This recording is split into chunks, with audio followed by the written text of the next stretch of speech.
Sometimes the industry doesn't change you, it replaces you. They said Gucci Mane wasn't really Gucci Mane, that the man who walked out of prison was someone else wearing his face, a body reconstructed, voice rehearsed, mind rewritten. They said his wife was his handler, not his heart. And if you were in the room when he spoke, you'd believe it too. I was. I produced his sessions before he went in, and after he came out. The difference wasn't growth, it was deletion.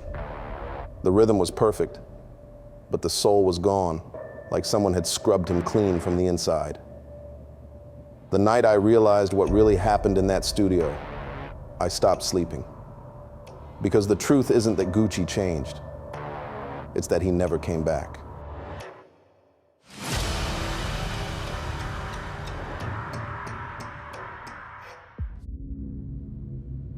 Sometimes, producing for rappers in Atlanta feels less like music and more like managing storms. Every studio night is its own weather system. Smoke clouds, late arrivals, pockets full of chaos that somehow turn into chart toppers. I've worked with enough artists to know that madness and magic usually arrive in the same car. You don't stop the storm, you mic it properly and pray it gives you something worth saving. The first thing I learned as a producer wasn't EQ or compression. It was how to read a room. You had to know when to push, when to fall silent, when a rapper was about to explode into genius or violence. In this city, creativity's currency is chaos, and we get paid to capture it before it burns itself out.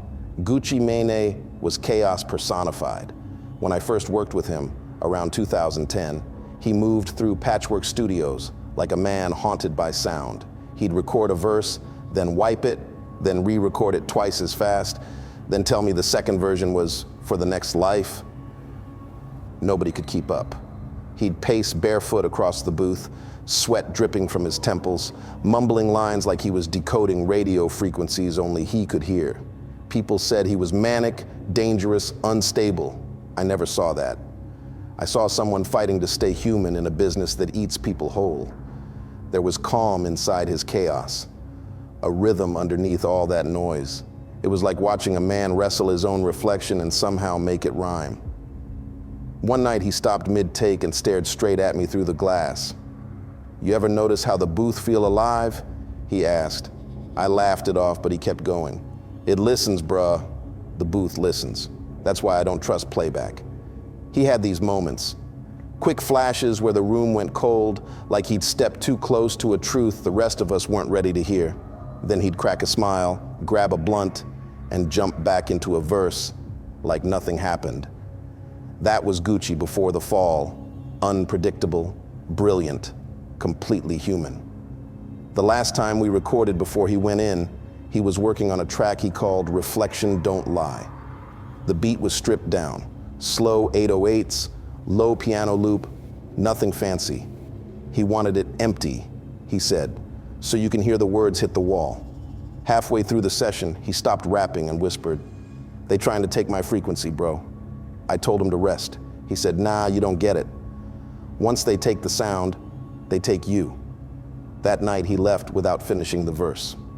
I found the project later, vocals cut off mid-line, mic still hot, like he'd vanished mid-sentence.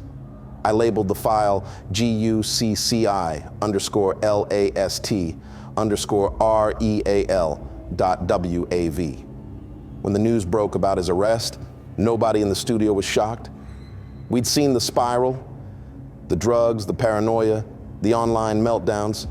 Still, when the mugshot hit the internet, I felt a strange emptiness. Not sadness, exactly. More like silence after a long mixdown, when the music stops and all you hear is the hum of machines. He was sentenced, disappeared into the system, and the world kept spinning. New artists came through. Same booth, same mic, different voices. But every time I tracked a session, I'd glance at that saved project on my desktop. Reflection Don't Lie. Something about that unfinished take felt wrong, like it was still listening, just waiting for him to return. 3 years passed. Then one morning, a text lit up my phone from a number I didn't recognize. "You still at Patchwerk?" Gucci back. "Need you tonight." I read it twice. For a second, I didn't know how to feel. Excitement, maybe relief. Everybody loves a comeback story. They said he'd been clean, married, sober, transformed. The internet called it the new Gucci, like a brand relaunch. I scrolled through his photos, chiseled jawline, clear eyes, abs, glowing skin. Same tattoos, same smile. But something in the eyes felt off. It wasn't what was there. It was what wasn't. The old Gucci's stare had this flicker, like a light bulb fighting for voltage. The new one's eyes looked still, too still. Still, I told myself he'd grown. People change. Maybe prison saved him. That night, the studio smelled like disinfectant and lemon polish. Not smoke, not sweat. Too clean. I set up the mic, loaded a few beats. When the door opened, I froze. He walked in wearing designer joggers, no jewelry, no entourage, just him and his wife. Keishia. She smiled like a manager, not a spouse. Clipboard in hand, Bluetooth in her ear. Gucci nodded once. Good to see you, fam. The voice hit me like a memory recorded through a different speaker. Same tone, same accent, but hollowed. Every syllable precise, every breath measured. The old Gucci had rhythm in his chaos. This one had control in his silence. Kesha sat near the console, arms folded, eyes never leaving him. When I hit record, he rapped flawlessly. No ad-libs, no retakes, no jokes, just perfect timing. Too perfect. At one point, I muted the beat to check the mic levels. He kept rapping, didn't even notice. His mouth moved to a rhythm only he could hear. Kesha caught my glance and said softly, "Don't stop him. He has to finish the cycle." The word stuck to my ribs. When the session ended, Gucci wiped his forehead with a towel and smiled. But when he left the booth, the air didn't shift. The room still felt full, like the sound hadn't stopped.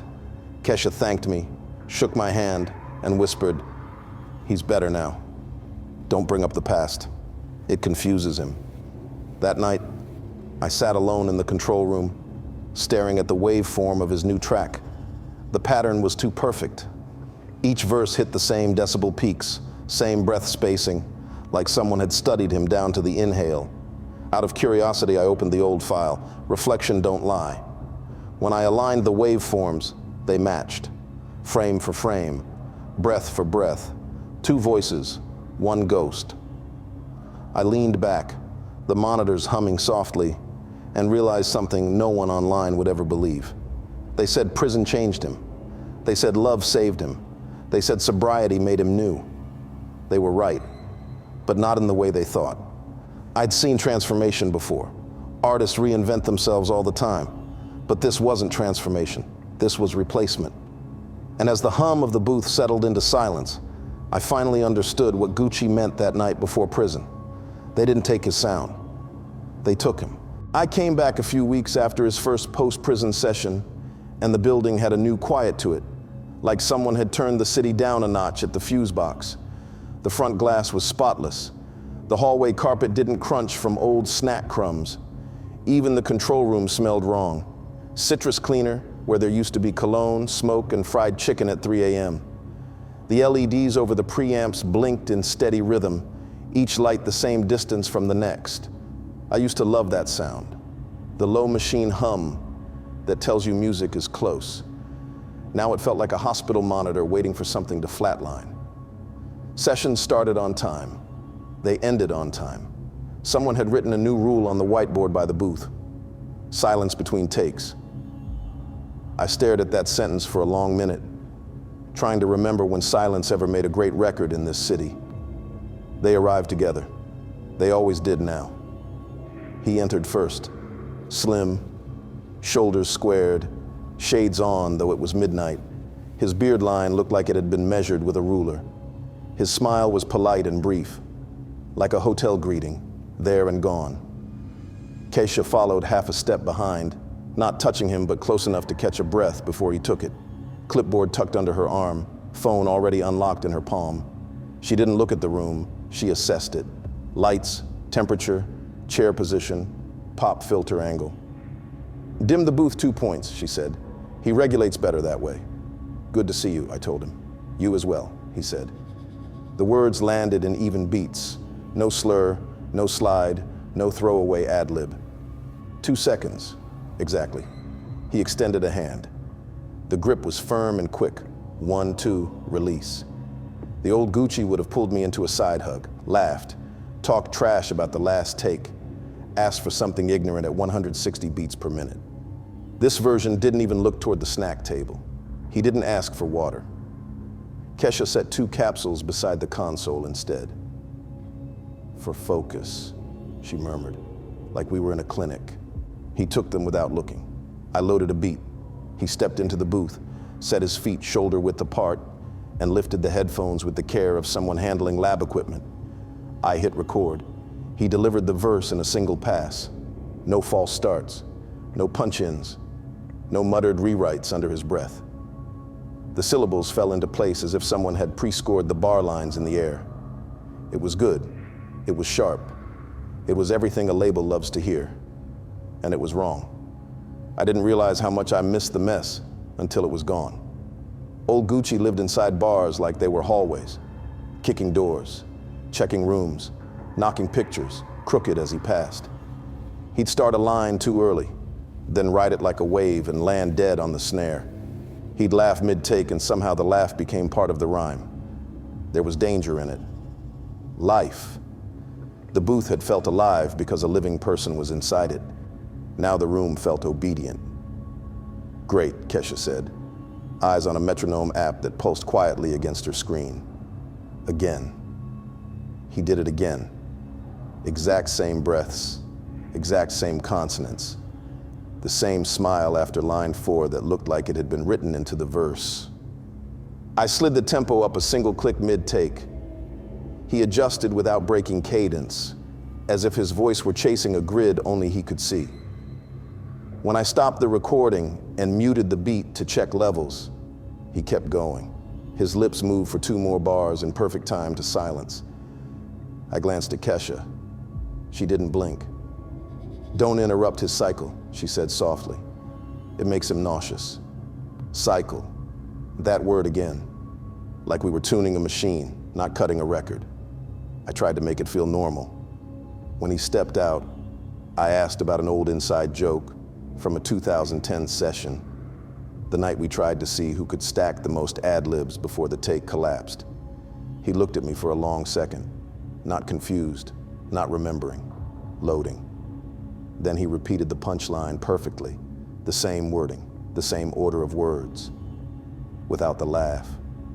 No wink, no grin, no shoulder bump like we used to do. He delivered a memory like a script. The room went colder than the AC could explain. Kesha never left his side, 6 feet, give or take. She handled everything that didn't involve opening his mouth to rap. Schedules, stems, food, posts, replies. When he answered a question, his eyes flicked to her first, like he needed permission to shape the sentence. If I said, remember, she stepped in with a smooth, practiced smile. We don't dwell on the past. It agitates him. Okay, I said, and something inside me folded in on itself. Between takes, he hummed. Not a tune, a note. The same pitch every time, held for exactly 3 seconds, released on a measured breath. I reached for the talkback to ask if he wanted a different headphone mix, but Kesha gave the smallest shake of her head. I took my finger off the button and let the note hang in the air like a warning you only hear if you've learned the code. I booked the room for a Tuesday. Quiet night, fewer eyes, fewer questions. I told the manager I needed a room from 9 to midnight. No runners, no interns, no drop-ins. I brought my own cables. I cleaned the console myself. I set the mic exactly where it had always stood for him before prison. 1 inch under lip height, slight tilt, the pop filter at a distance that forced him to lean into it when the truth started burning. I dimmed the booth to the color of late memory and killed the decorative LEDs that made everything look like a commercial. Then I did something petty and maybe cruel. I pulled up the old session folder and rebuilt the Reflection Don't Lie chain from scratch. Same preamp gain, same compressor ratio, same plate reverb barely breathing at the edges. I even imported the exact room tone from 2010, a minute of nothing I'd recorded years ago to use as glue between takes. When I played it under a silent channel, I could almost hear the boys laughing again, the careless noise that made the music feel alive. He texted at 8:52 p.m. On the way. At 8:59, the lobby doors clicked. Two shadows slid down the hall as one, him in front, her half a step behind, the same invisible wire between them that I'd started to feel in my jaw at night. Evening, Kesha said, a professional warmth that never rose above room temperature. We'll do 3, maybe 4. Let's do something different tonight, I told them and forced a smile. I want to hear him alone, just him and the mic. Her eyes never moved from mine, but I watched her fingers tighten on the clipboard. He performs best with support. I'll be right there, I said, tapping the talkback. No one else needs to be. When I'm in the booth, she said, he maintains tone. I looked at him. You remember when we cut Heavy Smoke? I asked. You told me you didn't need a hype man because the truth was loud enough. His mouth twitched. It wasn't a smile, but it knew where a smile lived. He glanced at her, then back to me. It's all right, he said softly. I can do this.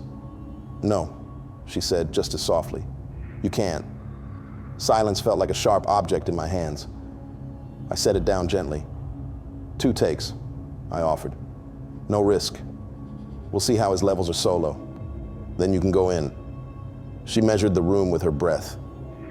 2, she repeated, like an agreement that had already been written somewhere. We settled into positions. Me at the console, him in the booth, her in the producer's chair just behind me. Close enough to reach for the talkback button with a wrist flick. Headphones okay? I asked. He nodded. No humming this time, no ritual note. It made the room feel underdressed. I loaded the beat. Not the new clean ones, an older loop built on a dirty piano, naked 808, and a hi-hat pattern that tripped every 4th bar like a man catching his foot on a crooked floorboard. I wanted friction. I wanted him to have to catch himself. Rolling, I said, and pressed record. He started like a machine starts, breath exact, entry on the 1, consonants tucked, syllables aligned like soldiers. The grid loved him. The grid clapped for him. But there was no swing on the tail, no heat on the corners, no scrape of a human stumbling into a better bar. If you've ever watched someone pretend not to cry, you know that kind of stillness. It's impressive. It's also unbearable. Kesha leaned forward and pressed the talkback. Protect the brand, she said. Her voice came through his headphones with a mother's calm and a manager's math. Minimal improv, no unverified anecdotes, no past tense self-references. He blinked. His left hand, which had always talked when he rapped, hung useless and quiet at his side. Again, I said, forcing cheer, and looped him back 2 bars. He landed. He always landed. Protect the brand, Kesha repeated, thumb resting on the button like a metronome with skin. The old you is over. I don't know why I said what I said then. Maybe I wanted to hurt the room. Maybe I wanted to cut the wire I couldn't see. I nudged the fader up on a low bus no one else knew about and let a ghost of 2010 air whisper under the track. Laughs, a chair creak, somebody off mic saying, "You wild," a lighter flick. I watched him through the glass when it hit. Something changed in his shoulders. He stuttered, not on the words, but in the space between them, like a foot remembering a crack in the sidewalk. His mouth tightened. And then, on the next line, he didn't tuck the S. He let it spray. It was small, and it was everything. Hold, Kesha said, but she didn't hit the button in time. He laid 3 more passes. They stacked like glass panes, clear, identical, without a scratch. I didn't have to comp anything. There was nothing to fix. It was the kind of session you dream about when you're on a deadline and you haven't slept in 2 days. I hated it. When they finally stepped out for a break, I pulled up an old file for sanity. The freestyle from 2010 where the room felt like a tailgate inside a thunderstorm. Laughter bleeding into the mic. A friend yelling something dumb off camera, his voice stretching, cracking, recovering. I let it run for a minute, Eyes closed, and remembered why I ever loved this work. I cut the playback and soloed the raw mic from Tonight. In the noise floor, past the air and the coil buzz, something spoke, not a full word, more like a shape of a word pressed into the hiss. I turned the gain a hair. It became a sentence broken by the static, a voice not quite his. Stay, tone, he's listening. I dropped the volume and felt my own heart in my wrists. It was nothing. It had to be nothing. Old wiring, a circuit choke, a ghost in the machine. I saved the file anyway. They came back in. He finished the second song in 2 takes. We packed up. On the way out, I tried one more normal question. You feeling good? Want to push one more? He looked at Kesha. She nodded. He said, I feel optimal. The word hit my ears and just lay there. It wasn't a human answer. It was a readout. When they left, the hallway swallowed the little sound they made. I watched them from the glass, 2 silhouettes sliding down the corridor, one slightly delayed in the reflection as the other turned the corner. I blinked. The lag disappeared. The glass gave me my own face back, pale blue from the screen. I should have gone home. Instead, I opened a session I'd made for myself called Mirrors and dragged tonight's main take onto the grid. Then I dug up a pre-prison verse with the same BPM, same topic, same pocket. I lined them up and let the DAW do what it was built to do, breath for breath, sibilant for sibilant, a lowercase landing on the exact same waveform. When I nudged the new take 2 milliseconds forward, the old one ghosted under it like a shadow learning to stand. When I inverted the phase and hit play, the lead disappeared almost completely, like one voice canceling the other out, a mask on a map. I sat back and let the monitors buzz. My hands were shaking and I couldn't blame the caffeine. I told myself, sobriety does this. Work ethic does this. Maturity does this. But the part of me that learned to read rooms, the part that trusted feeling before data, kept whispering no. I closed everything and shut down the lights, but the booth didn't go dark right away. A flicker lived in the glass, 2 frames fighting for the same space. In one, he grinned at me across a decade, eyes loud, shoulders loose. In the other, he stared forward, calm as a cuffed hand. The flicker stopped. The room was empty again. On my way out, the night guard nodded. Late one, huh? Yeah, I said. My voice sounded like I was listening to it through a door. Outside, the city breathed and the highway sang, and somewhere a train complained at its own weight. I stood in the parking lot with my keys in my hand and realized the feeling that had been nagging me all night had a shape now. Not fear, not awe, a strange double thing, surprised and not surprised. Stunned to see the difference, and somehow ready for it, like the truth had been rehearsing me too. My phone buzzed, unknown number, 1 line of text. Stop aligning ghosts. I looked back at the studio windows. For a heartbeat, the control room glass returned a picture that didn't match. Gucci still in the booth, head tilted, eyes on me through the pane. The booth behind him was empty. I blinked, and it was just glass. The man who once filled rooms with noise now left silence trailing behind him, and somehow the silence was louder. I went home, but I didn't sleep. Tomorrow I'd dig. I'd find where the change began and what it cost. Because somewhere between the verse we saved and the man who walked back through that door, something else learned how to be him. And it was starting to learn me too. He hit the next bar late on purpose, dragging the beat just long enough to find himself again. The grin that followed looked like it had seen God. He leaned closer to the mic, breath fogging the pop filter, and dropped a crooked ad-lib, the kind that made you believe a man even when he lied. Stop, Kesha said, calm and lethal. Protect the brand. From what? He asked. Not to her, but to the room that remembered him. I killed the click track, let the air breathe, then pushed harder. You remember Reflection Don't Lie? You said they were trying to take your frequency. He closed his eyes, and for a second his polite face slipped sideways. The man I knew was back, raw, cracked, alive. I said that, he whispered. Cycle break, Kesha snapped, moving toward the door. I muted her channel. Run it again, I told him. He started rapping like he was tearing skin. Words bled, laughter escaped. The booth pulsed with heat and memory. Then she was suddenly inside the booth.